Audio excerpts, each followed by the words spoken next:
तर महाराष्ट्र सरकारनं दिवाळीच्या निमित्तानं लाडकी बहीण योजनेसाठी पात्र असलेल्या महिलांना बोनस देण्याचं जाहीर केलंय।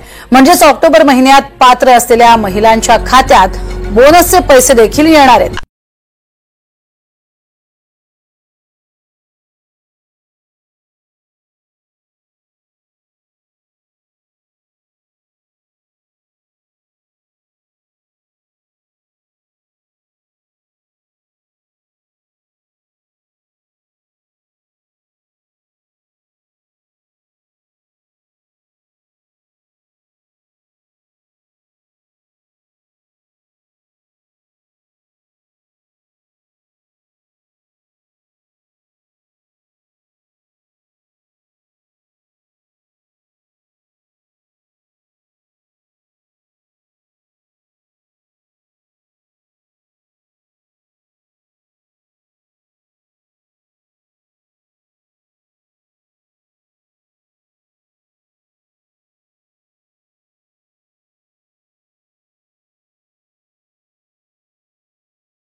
लाडक्या बहिणींसाठी अतिशय आनंदाची बातमी आलेली आहे। आता मोबाईलवरती त्यांच्या 2 दिवसांमध्येच लाडक्या बहिणींचा हप्ता जमा होणार आहे। आताची सगळ्यात मोठी बातमी, मुख्यमंत्री या सगळ्यांची याच्यावरती आता सहमती आलेली आहे। जवळपास लाडक्या बहिणींना 2 दिवसामध्ये म्हणजेच 48 तासाच्या पुढे लाडक्या बहिणींना आता सरसकट सर्व जिल्ह्यांमध्ये वाटप होणार। पण कोणत्या जिल्ह्यांपासून सुरुवात होणार, कोणत्या बहिणी पात्र झालेल्या आहेत, किती लाडक्या बहिणींना किती रुपये मिळणार, कोणाला मागचे हप्ते मिळणार, कोणाला फक्त हाच हप्ता मिळणार, तर कोणाचे नाव बाद झाले, कोणाला 0 रुपये मिळणार, हे सगळे माहिती आपण या व्हिडिओमध्ये देणार आहोत। बघा, आताच झालेल्या बैठकीमध्ये उपमुख्यमंत्री एकनाथ शिंदे असतील, मुख्यमंत्री देवेंद्र फडणवीस असतील आणि आपल्या राज्याचे उपमुख्यमंत्री अजितदादा पवार असतील, यांनी सगळ्यांनी एक मोठी घोषणा केलेली आहे। दिवाळीच्या मुहूर्तावर लाडक्या बहिणींना एक आगाऊ हप्ता सुद्धा मिळणार आहे, विशेष हप्ता ज्याला आपण म्हणतो। सोबतच ऑक्टोबरमध्ये आता दिवाळी आहे, तुम्हाला माहिती आहे आज 8 तारीख आहे, 20 तारखेला दिवाळी आहे, अवघे 10 दिवस उरलेले आहेत आणि आता लाडक्या बहिणींना ह्यासाठी हप्ता चालू होणार आहे। 48 तासांमध्ये आता लाडक्या बहिणींना जवळपास हे 3 दिवस वाटप चालणार आहे। परंतु तुमचं नाव यादीत असेल तर, जर यादीत नाव नसेल तर तुम्हाला काय करावं लागणार आहे मी तुम्हाला सांगणार आहे। त्यापूर्वी मी तुम्हाला सांगतोय कोणत्या बँकेत आणि कोणत्या जिल्ह्यात पैसे येणार। बघा, जिल्ह्यांची जी सुरुवात आहे ती प्रत्येक दिवशी 12 जिल्ह्यांमध्ये पैसे येणार आहे। आता त्याची जी सुरुवात आहे ती मी तुम्हाला सांगतोय, मुंबई, ठाणे, पुणे, धुळे, जालना, अमरावती, सोलापूर, छत्रपती संभाजीनगर, लातूर, सातारा, सांगली, अकोला, परत नागपूर, बुलढाणा, नाशिक, रायगड अशापासून होणार आहे। आणि आता लाडक्या बहिणींना 1500चा मेसेज नाही येणार, तर लाडक्या बहिणींना दिवाळीचा एक विशेष आगाऊ हप्ता सुद्धा सरकार देणार आहे। आणि आपल्याला सप्टेंबर, ऑक्टोबर आणि एक विशेष हप्ता असे मिळून 4500 रुपये आपल्याला दिवाळी गिफ्ट लाडक्या बहिणींना सरकारकडून मिळणार आहे। कोणत्या लाडक्या बहिणींना पैसे मिळणार, कोणत्या लाडक्या बहिणींच्या मोबाईलवरती मेसेज येणार, हे सांगतो मी आता। बघा, ज्या लाडक्या बहिणी लाडकी बहीण योजनेमध्ये पात्र राहणार असतात अशाच लाडक्या बहिणींना हे पैसे मिळणार आहेत। तुम्ही म्हणाल आता हे कसं चेक करायचं, सगळ्यात सोपं सांगतो, eKYCच्या वेबसाईटवर जायचं आहे, म्हणजेच लाडकी बहीण योजनेच्या वेबसाईटवरती जायचं आहे, eKYC करायची। eKYC करताना तुम्हाला आधार नंबर टाकायचा आहे आणि आधार नंबर टाकायचा आणि तिथं जो कॅप्चा आहे तो टाकायचा आहे। ते टाकल्यानंतर तुमच्या मोबाईलवरती OTP येईल आणि जर OTP आला तर तुम्ही पात्र लाभार्थी यादीमध्ये आहात, अन्यथा तुम्हाला मेसेज येतो की तुम्ही अपात्र यादीमध्ये आहात। त्यावेळेस तुम्ही समजून जायचंय की तुमचं नाव यादीतून काढलेलं आहे। त्याची काही मुख्य कारण आहेत, जसं की तुमच्याकडे 4 चाकी वाहन तुम्ही घेतलेलं आहे, तुमच्या घरात कोणीतरी इन्कम टॅक्स भरत आहे, तुमच्या घराचं उत्पन्न 2.5 लाखापेक्षा जास्त आहे, किंवा तुमच्या घरात कुणीतरी इतर दुसऱ्या योजनांचा लाभ घेत आहे. ह्या अशा गोष्टींमुळे हे होत आहे. लक्षात घ्या, जर तुम्हाला असं वाटतंय की मी पात्र आहे तर तुम्हाला पुनर्अर्ज पडताळणीसाठी अर्ज करायचा आहे.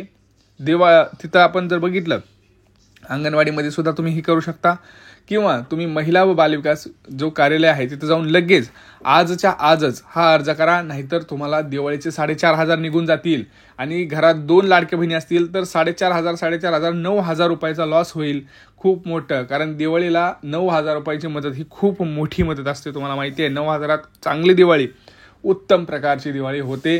घरात आपल्या लहान मुलं असतील तर त्यांना कपडे लत्ता फटाके फराळासाठी मदत होणार आहे. आणि 9,000 म्हणलं तर भरपूर मोठी ही मदत सरकारकडून मिळणार आहे. एका लाडक्या बहिणीला 4,500 म्हणजे 2 असतील तर 4,500 रुपये. आणि चुकून जर तुमच्या घरात 3 लाडक्या बहिणींना पैसे मिळत असतील तर तुम्हाला माहितीच आहे जवळपास तुम्हाला 13,500 रुपये हे लाडक्या बहिणींना मिळतील.